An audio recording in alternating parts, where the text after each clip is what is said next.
All right. What's up, folks? Hopefully you can hear me all right. I'm in the Nashville airport, BNA. I got back from Japan and I was back like 2 days, and I had to head out for a Five for Fighting one-off in Franklin, Tennessee yesterday, just outside Nashville. So I'm just headed back to LA now. What's going on, people? Sorry I missed last week. I was on the plane and there was no window to do the show, really. I was traveling all day, one of those 10-hour travel days, and I was like, damn it, there I go again. Not able to do it at the normal time, but luckily this week I kind of was able to get to the airport here real early and stuff so we could do this. So anyways, how's everybody doing out there? What's happening? What's going on? Trying to think. It's been 2 weeks since I've seen y'all. Was the last one I did in Tokyo? I think so, right? Was it? Is that right? I think at the coffee shop. I'm pretty sure at the roastery in Shibuya. A lot has happened. It's been a whirlwind. There's Ben. Ben says, live from the plane would be a new raised bar for live stream. I don't think you're allowed to do that. Still, and maybe you are. I don't know. But I don't think it would work very well. So, somebody said it's snowing where they are. That's interesting. It's Tom. Snowing. Where are you at, man? Where's there snow?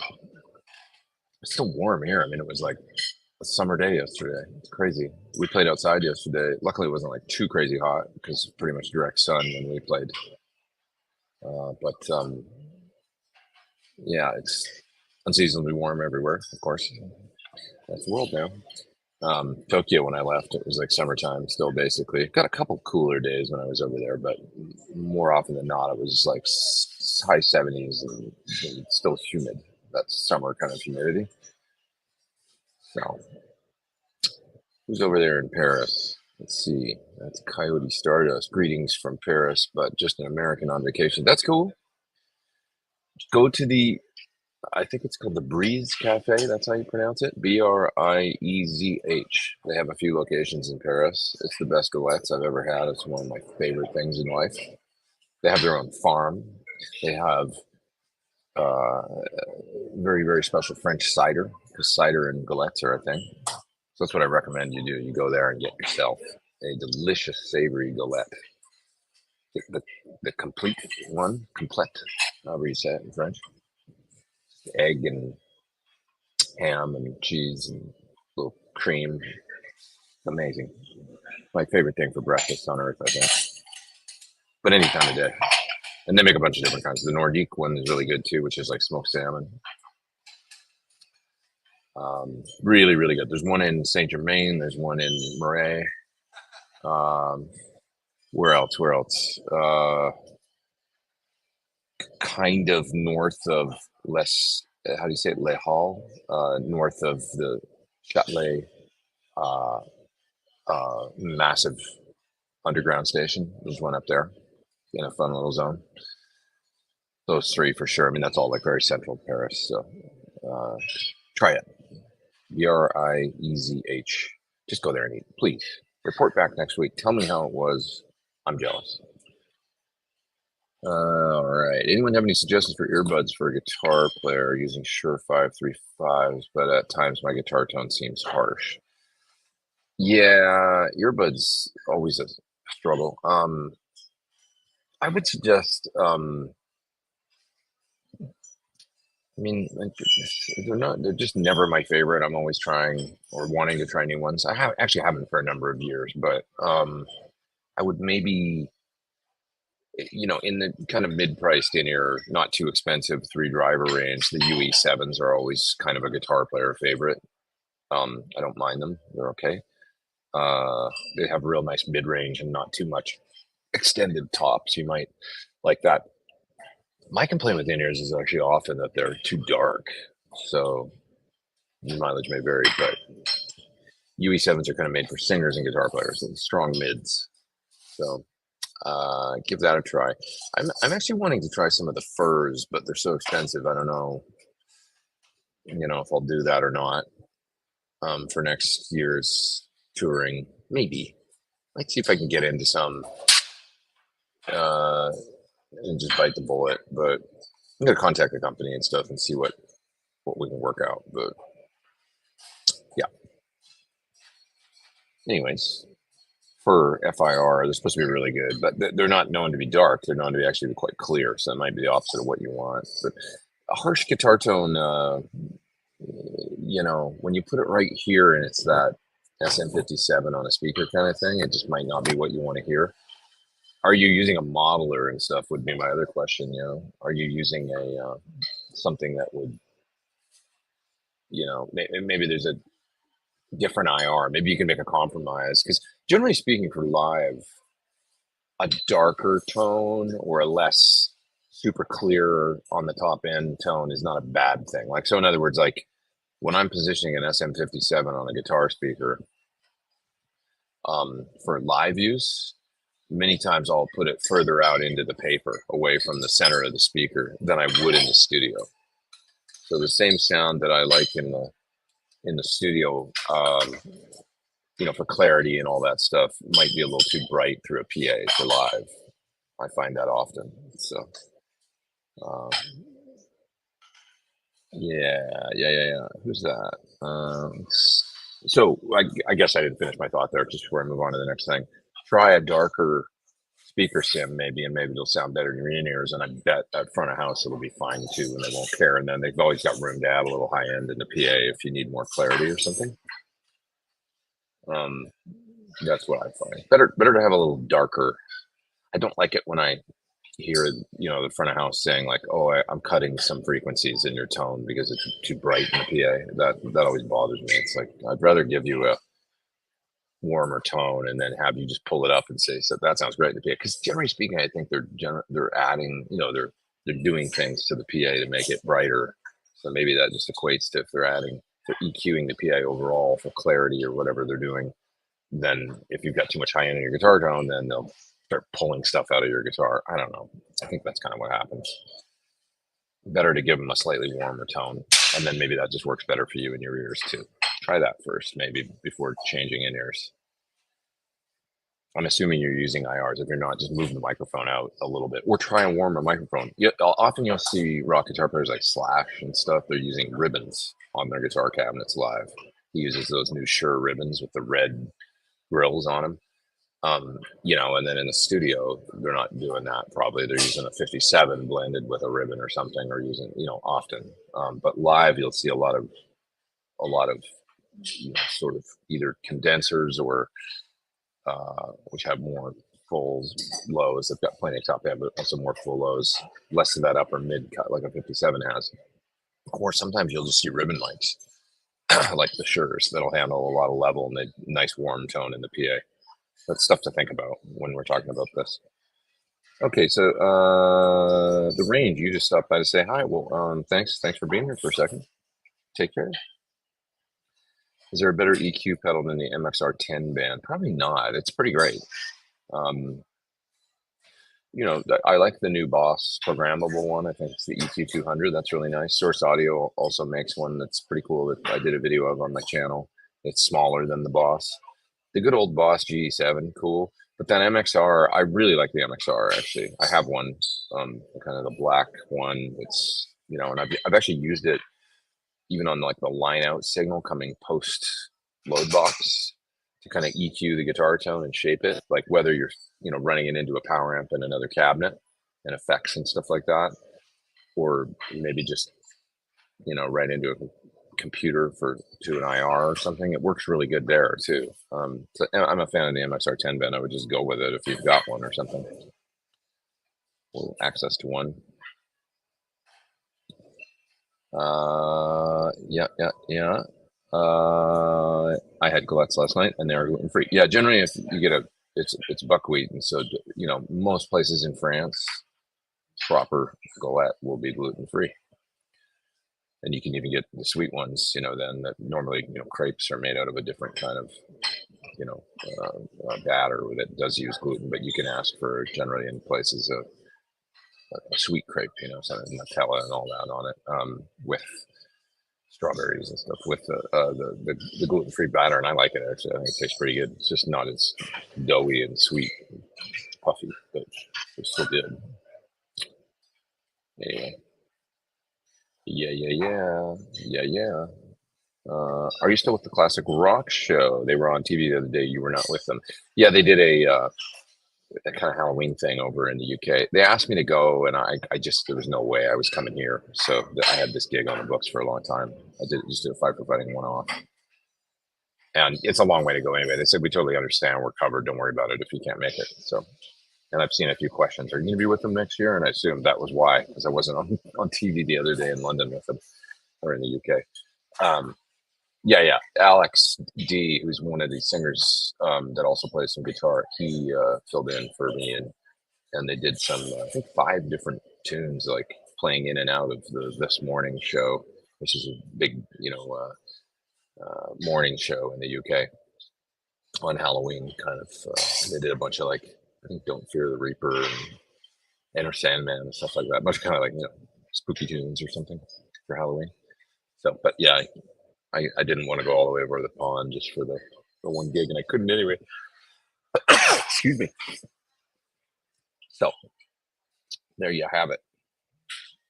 Listening to Alex Van Halen's, but I'll be there next year. So in a couple months. Listening to Alex Van Halen's audiobook, quite interesting. Yeah, I haven't gotten my copy out of the. I'm going to read the print edition. I sent one to my sister for her birthday. I've got to get my copy, and really looking forward to it. Yeah. Peter says full English breakfast is a great. I assume you mean great for a hangover. Like a great cure for hangover. Greasy. I can't do the blood pudding. That's not my deal. Just not down.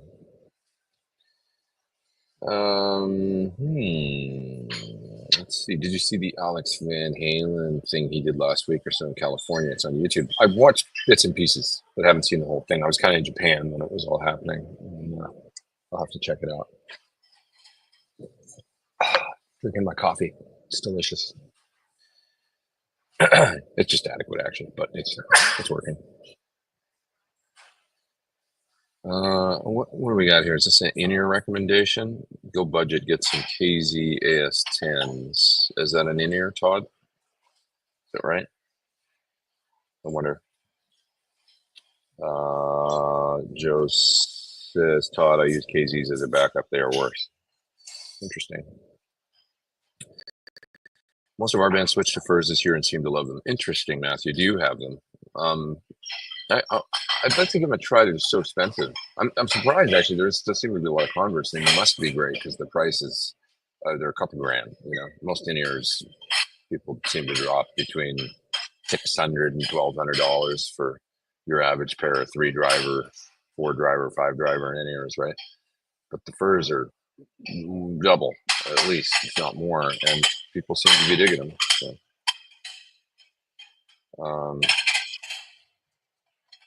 sorry about all that noise back there. I don't know if you can hear it or not, but I get worried about the compression on I'm using AirPods, or is that what these are called?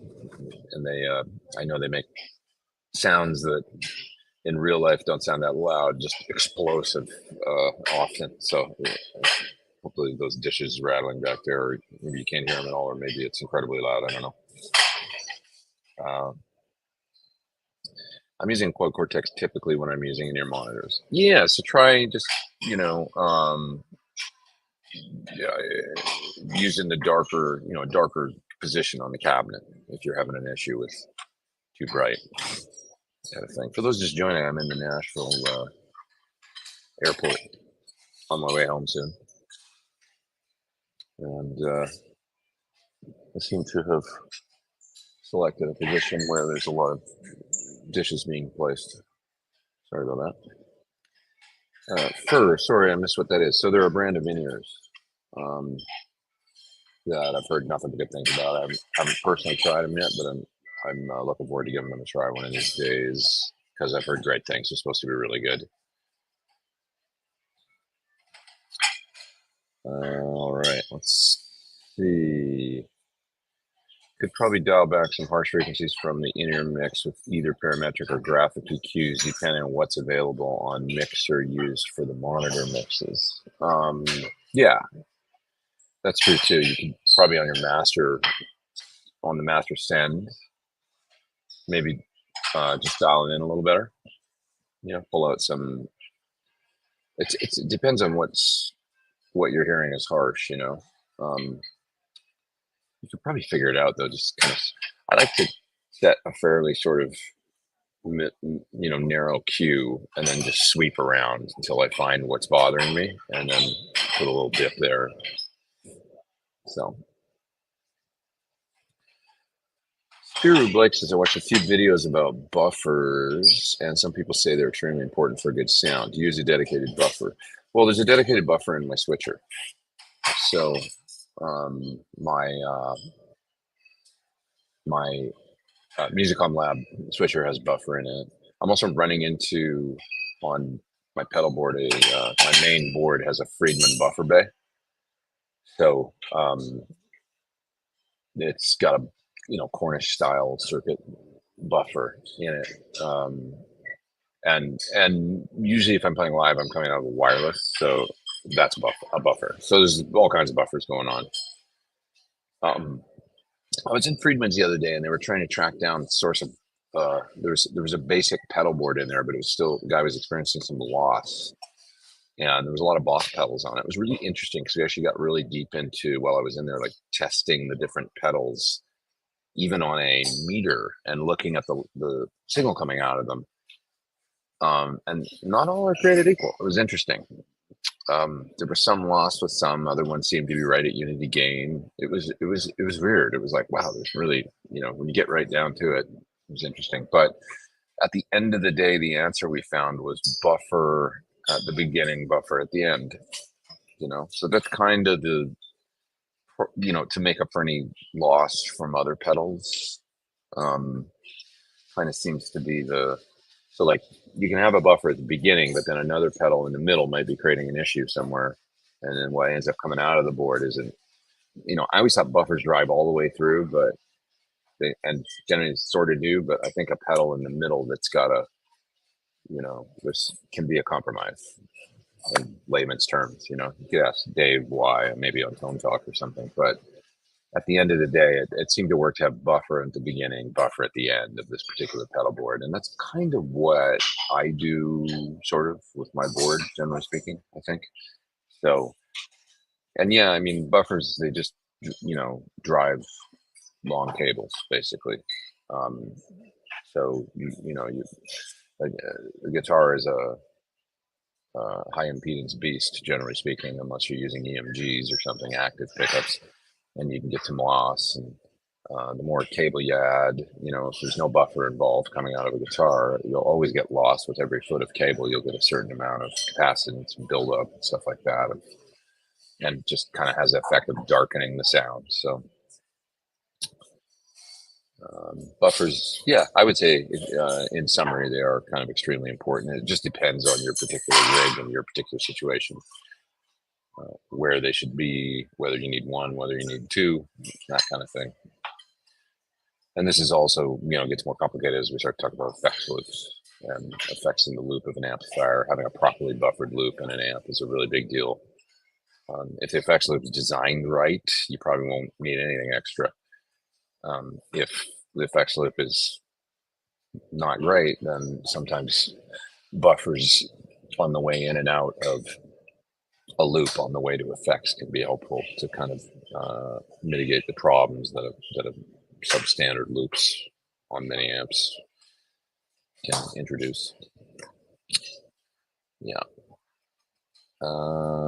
What would I choose? Synergy or Friedman IR series? Is there a difference between using a dedicated power amp or going through the return of an amp? The Synergy or Friedman IR series? What does that mean? I don't know what that means actually. Synergy IR series. Are you talking about the Friedman's like the IRJ and the IRD and the IRX boxes?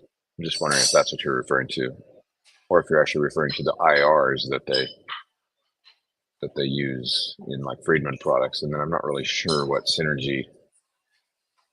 Anyway, maybe you can just kind of clarify the question a little bit more. Your second question, is there a difference between using a dedicated power amp or going through the return of an amp? It depends. Going into the return of some amplifiers, as long as there's a, say, a presence control, a depth control, and then a post effect loop volume of some sort, a return volume, like on the PT100, for example, we have that. It's basically a tube power amp at that point. You can plug anything into it. And you've got a depth via the switch. You've got a presence via the presence control on the front of the amp. On the back of the amp, sorry. Presence on a PT100 is currently on the back of the amp. On a PT15, it's on the front. And then you've got a return volume on the back of a PT100. On the PT15, it's on the front. That'll allow you to vary the level going into that power amp section. It's basically a tube power amp at that point when you're just plugging into the return, and works as such. But like, let's say on a lot of like, a Marshall JCM 900 or something, I think the volume controls on those are pre-effect loop. They're like a send going out into the loop, I think. So you won't have any way to control the level of the power amp when you're just plugging into the return.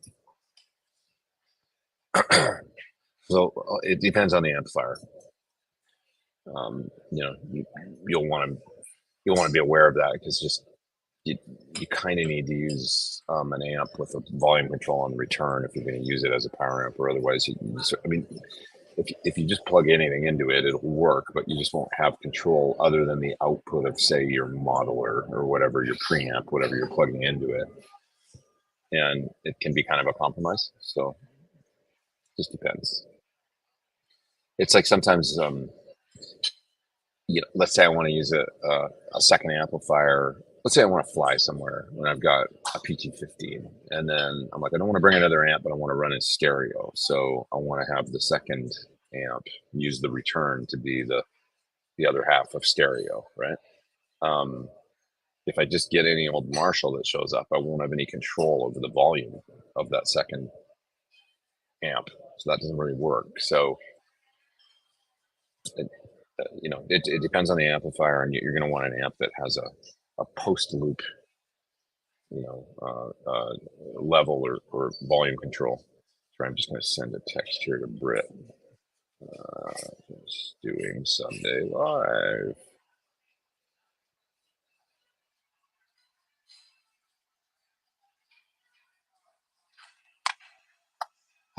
Yeah.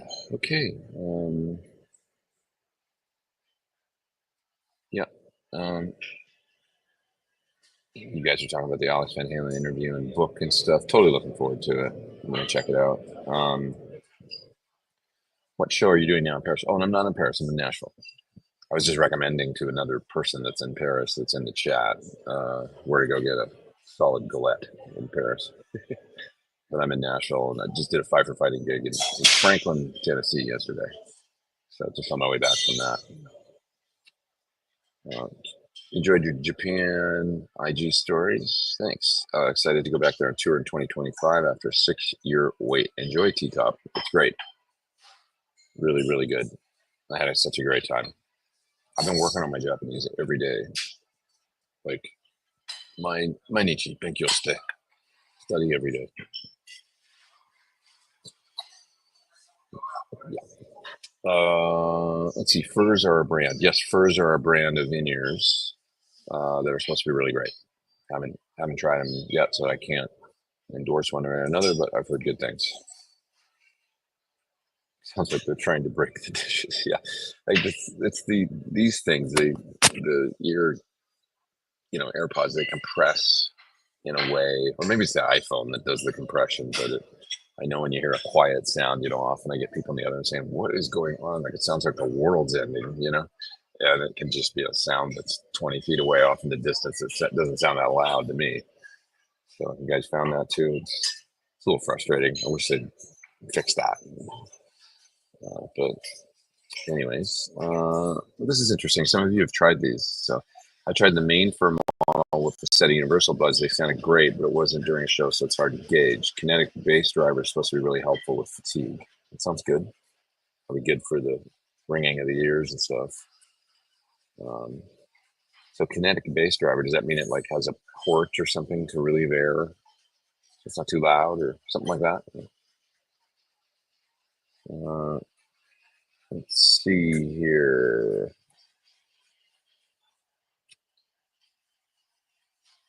What else we got? What else have we got? Definitely need some new ears, says Arthur. Yeah, yeah, I could stand to get some too. I mean, it's been a minute. So yeah.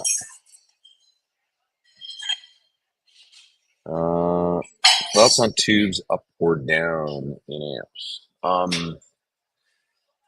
Well, in practice, I sort of prefer tubes up. I think because the heat drifts out of the chassis, then it drifts up. Heat travels upward, so um, if your tubes are going down, the heat kind of tends to go up into the chassis. Now that's a PT100. Have I ever seen a failure because of it? I don't think so. But like old Fenders and stuff, they tend to get hotter, right? So it's something that, in all future stuff that plus I just like the look of, when the amp controls are on the bottom, like a Marshall or whatever. It's just kind of a little more my thing. So that's what I like. It could definitely work both ways. I mean, boogies all have the tubes facing down. For forever, right? Fenders forever. So I think it can work both ways. Yeah. I need ear protection versus monitors. I tend to get shoved up against the drummer and I'm going to go deaf. Yeah, it's a good thing to get a handle on that, Mark. It's something that I'm well aware of. On some of the gigs that I've done, it's like, oh, you're just putting me right by the drums, like, and some of the gigs where I don't have a choice, kind of thing. And in those instances, I'm not willing to stand there and not have any protection in my ears because it's like cymbals will kill you, not to mention the snare drum, and so it's just direct, super loud right in your ear. So it's good to get a handle on it for sure and try and protect your ears. And just on those gigs, I don't even consider it an option. I've got to use an in-ear, I guess. Even though it's not my favorite thing to do. Have you heard much about the Boss SD3 normal boss size? I haven't. I know it's an SD in a small, Boss pedal. I'm not sure. I know it's a stereo SE sound. I'm not sure if you can do the independent two delays exactly, a la like the EDH SD 3000, the independent parallel, situation. I'm just not sure about that. So, if you can, even more interesting to me. It's interesting no matter what, though, and I do want to try it at some point.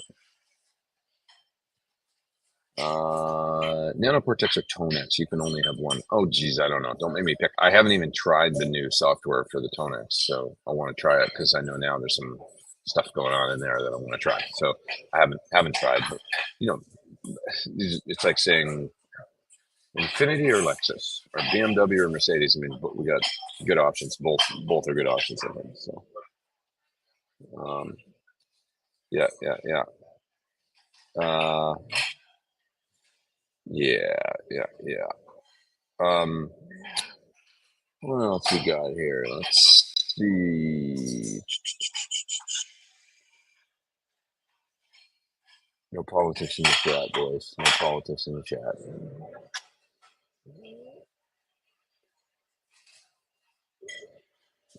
Like this.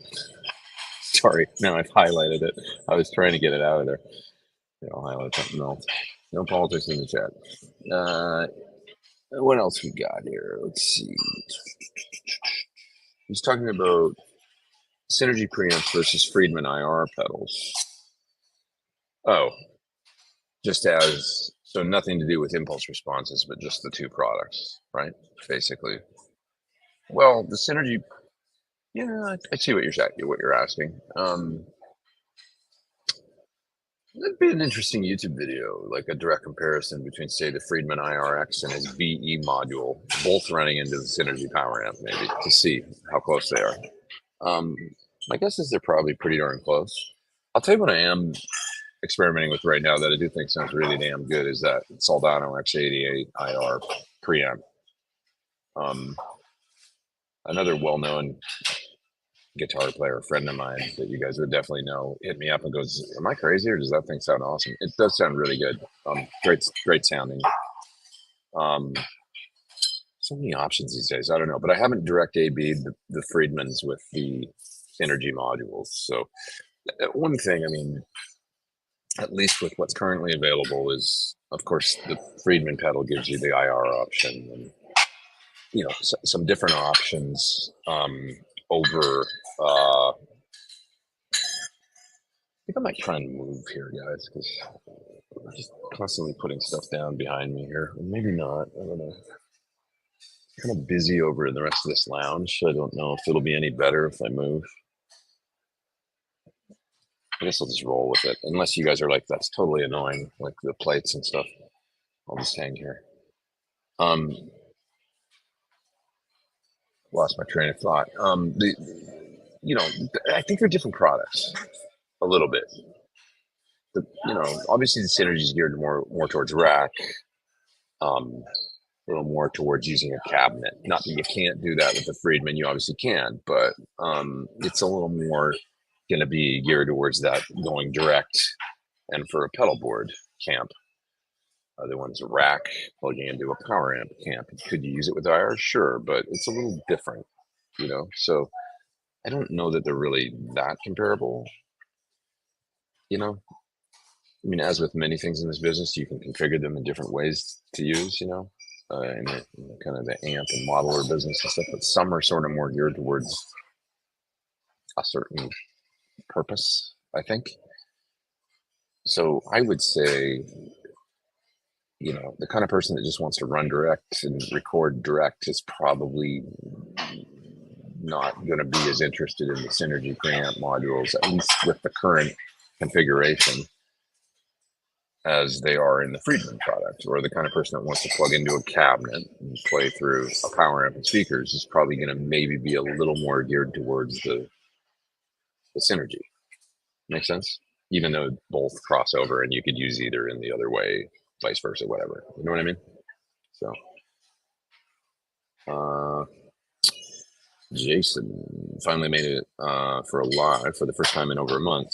Well, I'm glad you're here. I didn't make it last week, so gigs have been stupid since the end of September. That's good.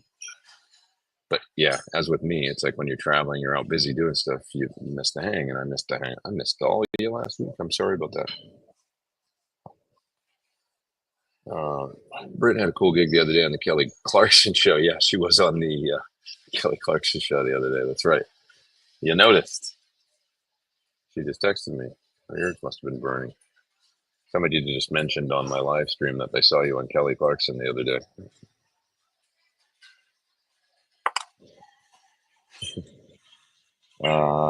She's out there doing stuff all the time. There's a super chat I got to grab there. Thanks for that. I'll hit that in a minute. Curious, would a EVH 3000 work well for wet, dry, wet from a Gilmour rig? Yeah. What kind of delays did Gilmour use? Not 100% sure. I need to look at his rigs. I'm not an expert on the Gilmour rigs. I mean, I know he did interesting things with like tube drivers and muffs and things like that, and always with a dedicated EQ, it seems, especially in later years for his drive, so he could EQ the pedals almost like he would an amp. Always found that interesting. But I'm not sure about which delay he used. But yeah, I mean, it's a great, highly tunable digital delay. You can really get in there and tweak the with the filters and the mod and everything. So, did you see or hear the new GX10 floor modeler? I haven't seen that yet. New boss. So much new stuff. I'm gonna grab those super chats there in just a sec. Thinking of getting a JL20 for the master on the clean side. Do you think the low end on the JL would be good enough for 412 or close back? They sound really big, those amps, to me. I mean, the video that I did kind of fairly telling. I think these 21 amps these days, PT15 too. They don't, the robustness of the low end and the way they hold together, kind of got that. They're not as loud as a 51 amp, but they have the big full tone of, they don't sound like when you turn them up a bit, like the low end collapses or whatever, like some amplifiers at lower wattage, from years past. So, are you doing an X88-IR review? Yes, I am actually working on it right now. Thoughts on it so far? I think it's really, really good. I've been working on a track with it, and I recorded a few parts, clean and crunchy, right, so far, and just direct so far. Still have yet to plug it into a power amp, but just the direct stuff, I'm like, this thing's pretty great. Really nice clean channel, and that's something that maybe the originals didn't have. It's got a very nice full Fendery clean channel that really usable and dynamic. It feels good. I mean, there's still something, man, with like modeling and like, yeah, you plug it in that thing and it's just so simple. DI straight out of it, going into a mic pre, and then just record. And like I realized after playing with it for about 15, 20 minutes, especially on a clean sound, I was like, it just sounds so like tubey. And and this was a clean sound, not like a overdrive or distortion, or but just the tube sound of it was just so like nice, like a little compression, turn up a little effects on it, because I can easily do that in my DAW. I can add a little like micro pitch or a little delay, short reverb or reverb, and I just bring up that stuff and I'm playing on such a good guitar sound. So like really great and easy. Holly says, love that you took a photo of that new Van Halen sign in Pasadena. I think that is like, I put it on my Instagram the other day. If you want to see it, if you didn't see it, but I saw it on Instagram, this sign that, had allegedly like gone up or whatever. And I was like, that's right at the end of the 110. And then I realized right after I'd seen it on Instagram that I'm going to be driving by there because I was on my way back from Japan. I was like, I'm going to be going by there in about 45 minutes. So I can see if that's actually real or if somebody photoshopped it or something. Because I wasn't sure, And sure enough, we got to the end of the 110 and there it was. So I took a picture of it. I put it on my Instagram. But I think somebody just went there and did it. And I feel like I don't even, like maybe I shouldn't have even posted anything about it because so many people were like, that's the coolest thing ever. And like, it is the coolest thing ever, but like, hopefully they don't take it down because that'd be sad because it's just cool. Van Halen fans are the best. So devoted. Anyways, you can see the picture on my Instagram. So you know what we're talking about. I'll just find it on my phone here right now. Let me see. It's so cool. It's just like at the end of the 110, driving into town. Now entering Van Halen country. Isn't that cool? So I've never noticed that sign there before, like the physical, and somebody just had the bright idea, I think, to, I don't know. Hopefully it doesn't take it away. Some person that doesn't like rock and roll. Yeah.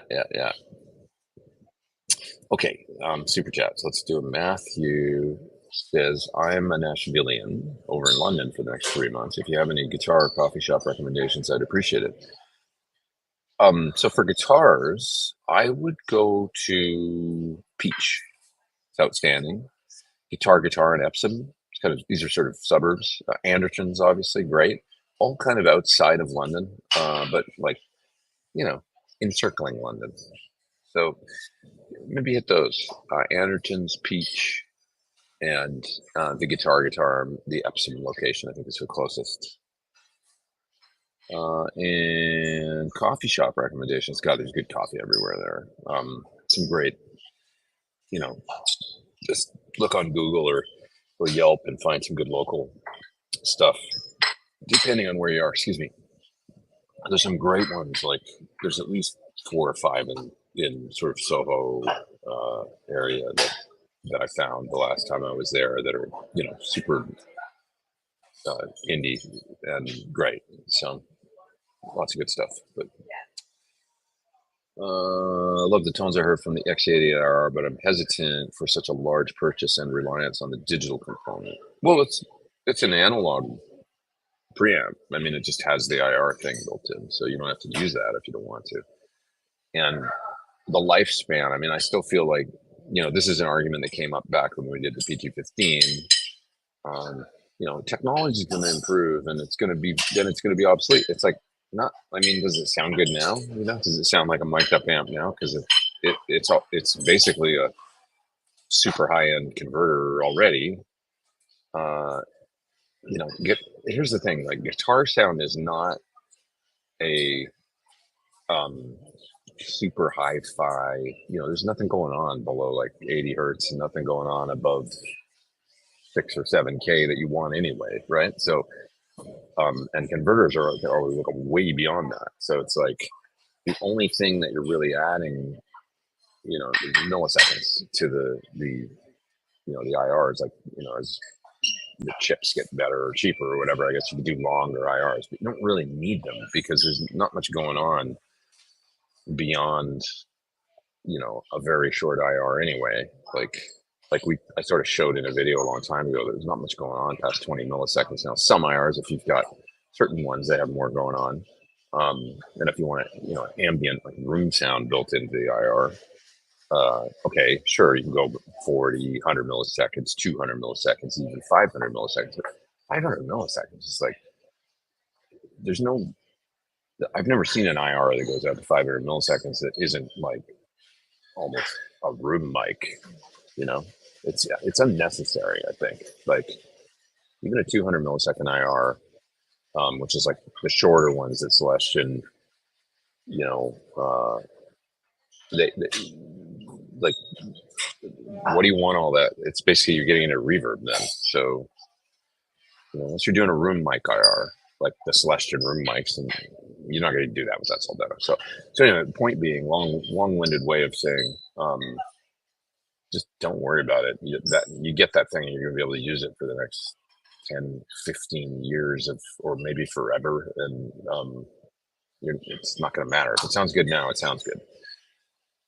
The technology, it's kind of like computers. It's like, I can't make really, like, I just replaced my studio computer, and it's mainly for the video editing end of things, and also for other things that computers do that they just Apple just, I think they throttle stuff and make it so that their new operating systems just don't work as well on older computers. But the reality is, like, my old 2016 or 15 iMac that I used for so many years up until 2 or 3 months ago, I could record records on that thing for the rest of my life. And it's like, they sound great, and I don't need more power, at least from a music processing standpoint, like, DAWs, and like, it's just not necessary. So, the technology existed probably 10 years ago to do great IRs that we don't, but it's not like, stuff that you know what I'm saying? Like, I mean, the Mix IR that I was using in my computer however many years ago, like when I started doing this, was more than capable to deliver just as good tone as you can do now with impulse responses. So I don't think it's a consideration. The chip, whatever they're using in the X88-IR and the IR technology and all that, you're not going to 10 years down the road go, this is so much of a better V30 sound than I could. You know what I mean? It's just not the case. It's already there. Yeah. It's almost like if we made a car that went 400 miles an hour, would it really matter? Because cars now will go 150 or 160 all day long, and you can't go faster than that physically anyway, because like the road, you'll fly off the road. So maybe that's a shitty analogy, but I don't know. You know what I'm saying? It's like, it doesn't matter. So so far I'm really impressed with that thing, so I will say. Okay, let's see. the purple Soldano 88. When I tried 96, never found that sound again. They're expensive. I wondered if this new one will do that. Well, yeah, it's basically an SLO preamp, those things, but the new one does more. It's got a full Fendery clean channel in it. And what you get is basically the two overdrive channels you can configure however you want.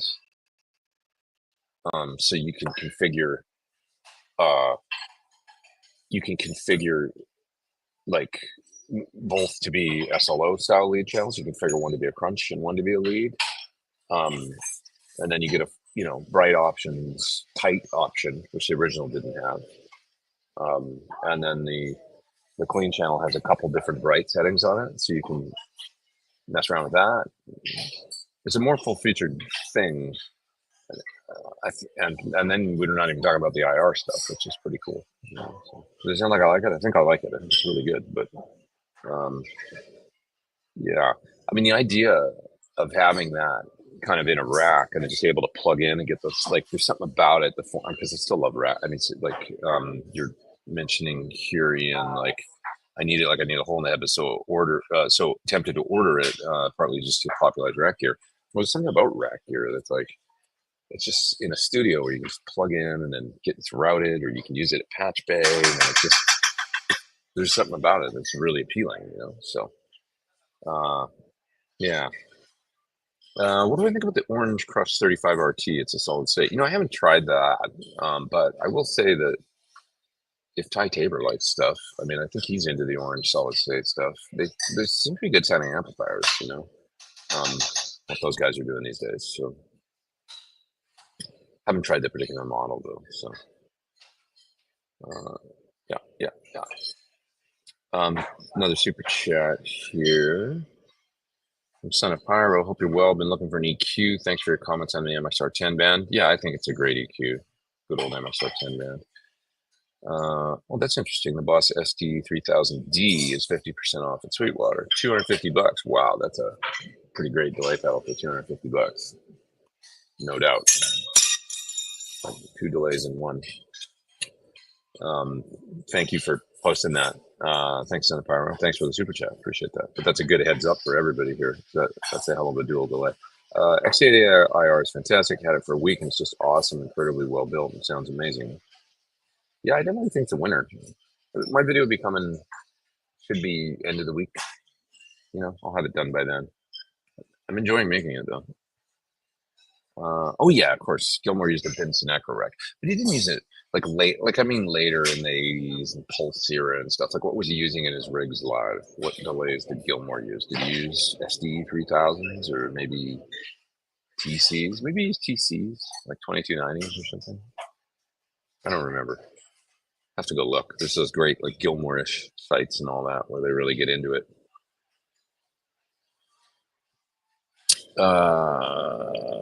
David Gilmour have several rigs. Yeah, a lot of phases. Division Bell was probably the last big rig, and solo stuff is similar.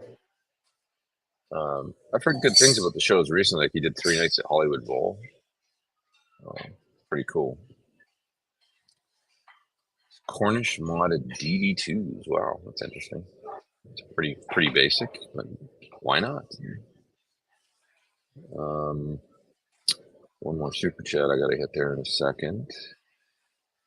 3-space rack with pedals and MIDI switcher versus pedal board. Any thoughts on these settings? 3-space rack with pedals and MIDI switcher. Well, you could get something like the new. Well, you could get like an H90, and then a compressor and a few drives and whatever fits on a drawer, and then have a switcher and have it in a rack and just use a MIDI pedal board. Like years ago, I kind of went to, having said all the things we just said about rack, it's like I do enjoy just using a pedal board now and having everything on the board. It's probably not as sturdy, but it's less stuff to carry around. So practically, it's like, I still think, for me, the pedal board works with these powerful pedals we have now, for live situation. Yeah. For years, that's what we did. I mean, pedals in a drawer, but there wasn't the switchers like the Musicom or the Boss ES8 or the ones, the RJM and stuff that you can get now. So for most people, I think having everything on a board and all in one piece is still logistically the easiest way to go, you know? Because what happens if you want to have some things on the floor to hit, like drives or freak out, like, or a wah? Now you got to have a separate board. You got some of your pedals in the rack, some on the board. Oh, you need a MIDI pedal. It's just adding stuff. You get everything on the floor on a board, put it in a Pelican case, take it to the gig, or in a bag if you're traveling locally. You know, it's just easier. So, yeah. I'm going to hang for about another 20 and then split, get ready to get on my flight. So let's take some more questions here. What's my favorite chorus pedal? I have a number of favorites. I mean, I love a good old C1 or C2 sound. The Anodyne chorus from Providence, kind of a, you know, sleeper choice, or like not the most well-known, but I love that thing, and I put it on my new little 3/4 size pedal board I had built. It's just a mono analog chorus, but boy, does it ever sound good. The Sir Alexa is super nice that Kevin did a number of years ago. Basically 2 chorus pedals in one. Really, really good sounding. What's other choruses? You might look at some stuff from Walrus. They're kind of known for, you know, their super nice chorus effect. Yeah, there's a few. The Anodyne, really nice. Really, really nice. Oh, and the Waza stuff. I mean, the Boss Waza, super great. Look at those too. Yeah.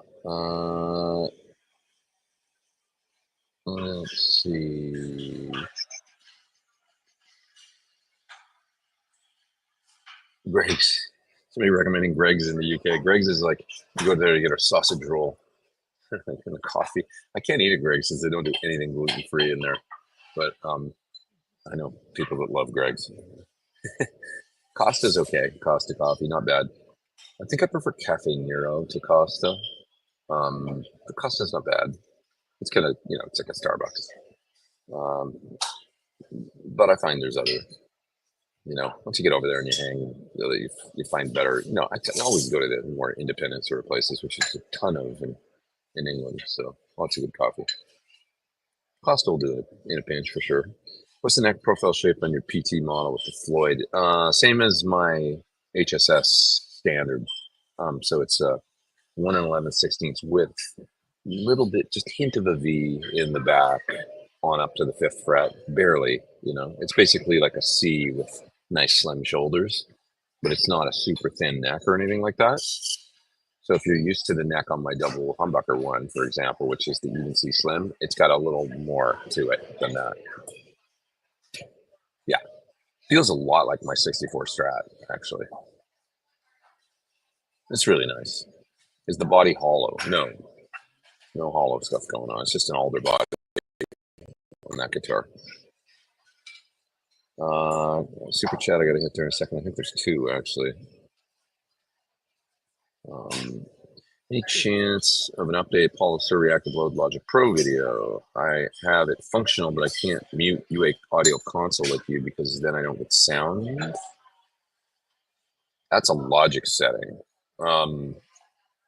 You need to, you know, set, you know, if you hit record enable on a track in Logic, you should hear it coming through. And if you don't, but when you record, there's something there. When you play it back, there's something going on with a Logic setting, so your monitoring is not right. So,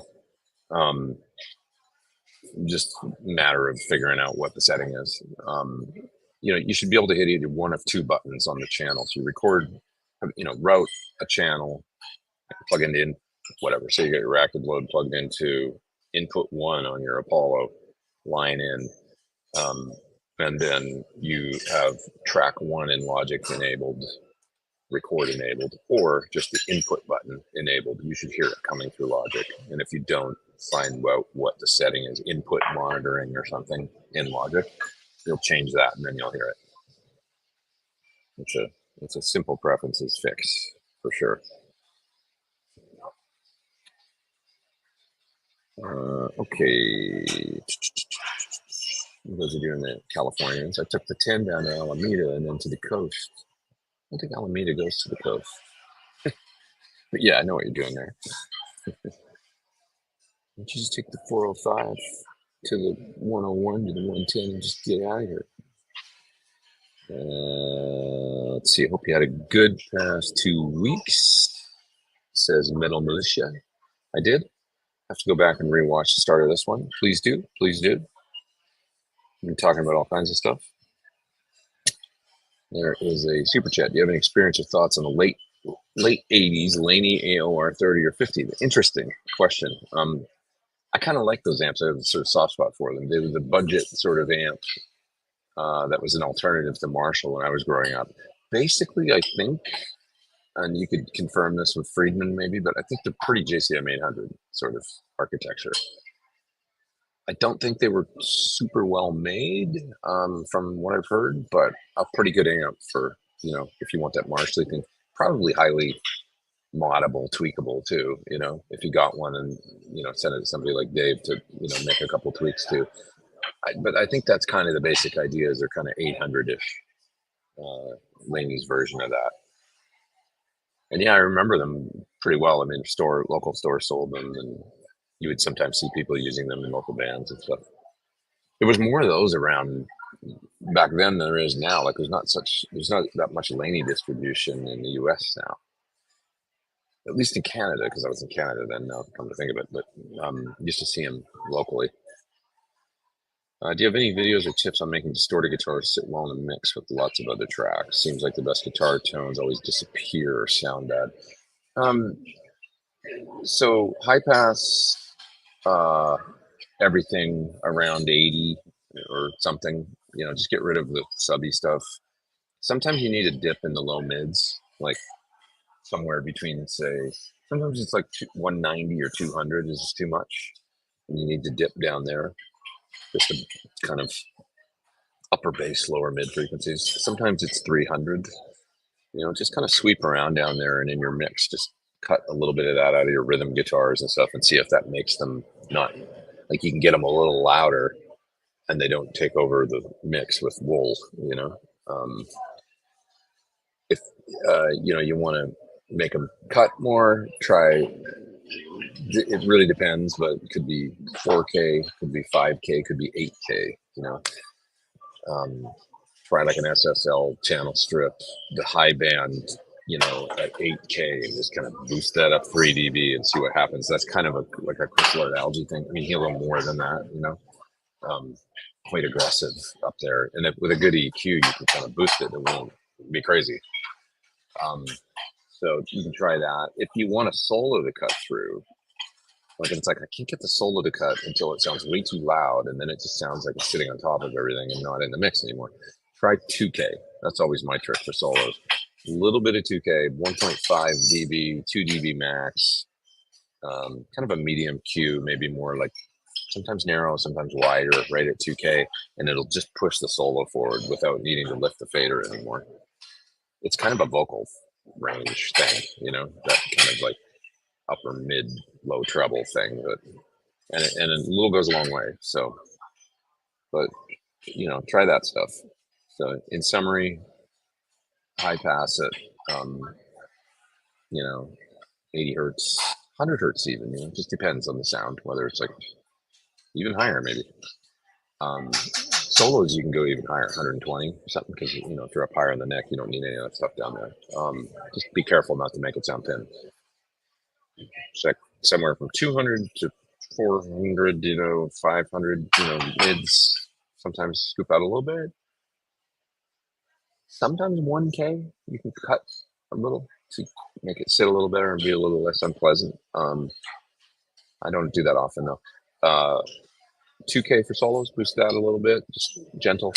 And then upper stuff, 4K, 5K, can be either a bell or a shelf sometimes, and might work. Sometimes the 8K on something like a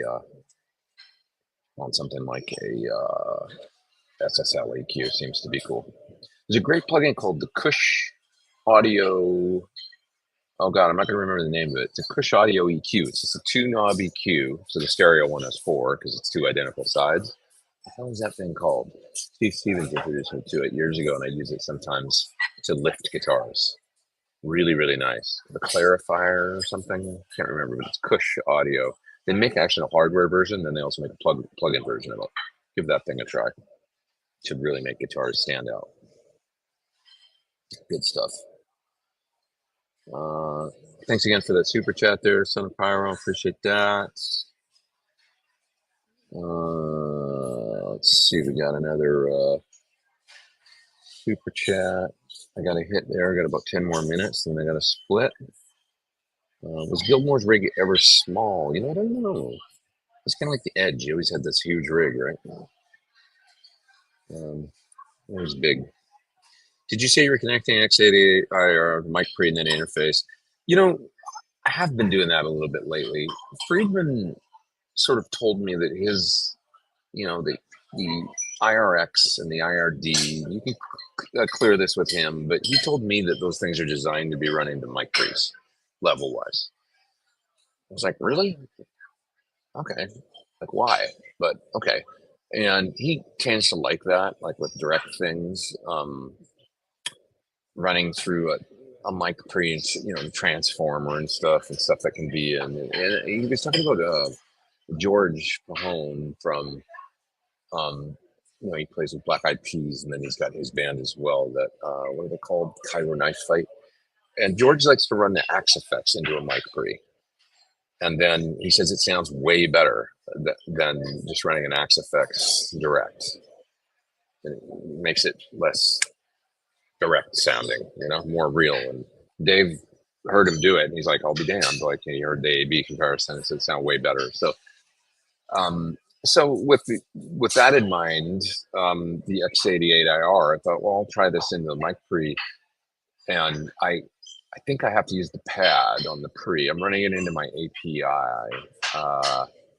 and I got to pad it down a bit, but it's always a fine line. I mean, basically the difference between mic pre level and, you know, line level can be 30 dB or 34 dB, right? +4 versus a -30, and you know, so sometimes you got to pad things, or sometimes you got to gain things up, and so anyway, I've been experimenting with it a little bit recently, and it does sound cool running if you have a good mic pre. You know, I mean, these devices, you should be able to run them into it no matter what, a line input.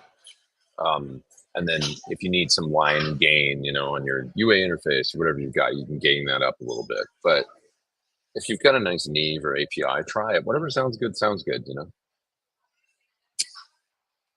I haven't looked at the spec to see exactly the way it was. I'm pretty sure, you know, I could take the line out of the IR, you know, line out or whatever of the X88, run into a line input on my interface, and I'd be able to find the manageable gain and all that. But I ran it into my API using the pad, brought the level up, came line out of that into my interface. Sounds great. So I don't know. Yeah. Okay. There's a super chat there from, oh, my eyes. My eyes are tired, and then my floater's always worse when they're tired. Rick, got my SL68 back from the factory. First bright cap doesn't make any difference, nor does the bass emitter. Huh? Got my SL68 back.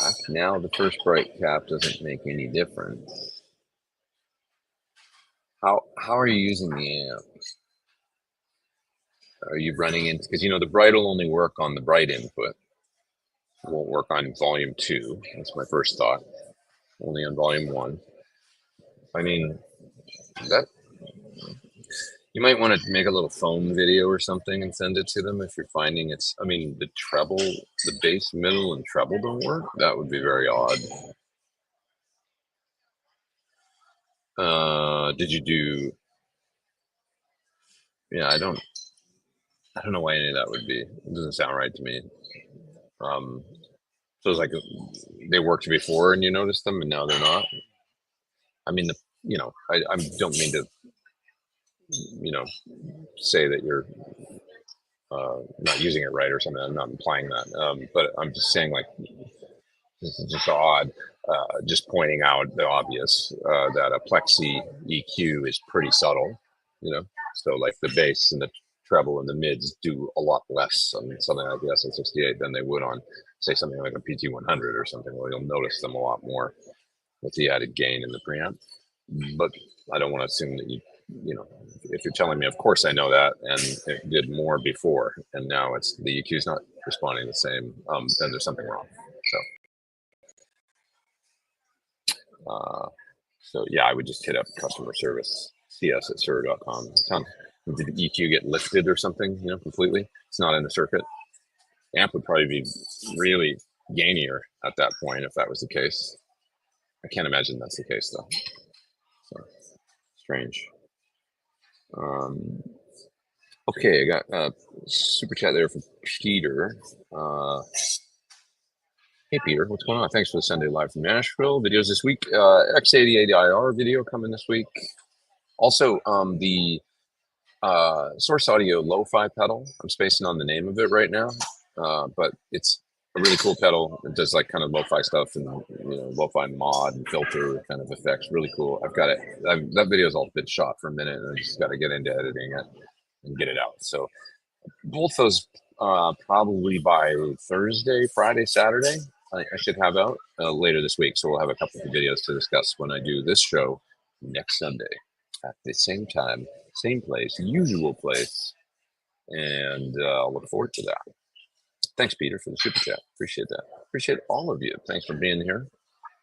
And yeah, I think I'm going to pack her in. And I know it's kind of a shorter one today, just over an hour, but it's because I got to get on a plane. And actually, I just want to have a little more food before I do that. So, Cush Audio EQ, the Clariphonic, that's the one. Great plug-in. Sometimes I'll put it on the guitar bus just to like kind of clean up the whole thing, add a little bit of clarity. Steve Stevens turned me on to it, and I got it on his recommendation. Really, really like it. Good videos with Clear Mountain and Barisi about mixing guitars. Yeah, Joe's always a great, you know, resource. Joe Barisi, great mixer. Clear Mountain, of course, fantastic. Look for those. If you got questions about EQ and guitars or compression. Thoughts on the Fractal VP4? I've heard nothing but good things. I really want to try it actually, to use with amp in place of pedals. I heard that you can't do 4-cable with it though, stereo. You can only do 4-cable mono. So Friedman said he tried it, told me he really liked it, and thought of it as more of a post effect kind of box. Now I know you can do pre-effects with it, use a 4-cable if you're going mono. That might be enough for a lot of people. I'm kind of a stereo guy these days though, so I don't know if that worked for me. But the idea of using it at least as a post thing, you know, I know that you can only do 4 effects, but that's plenty for posts. You know, if I'm not thinking about it as an overdrive and compression device and all that, more of just like delays and reverbs and pitch and all that kind of stuff, I'd get my head around that for sure.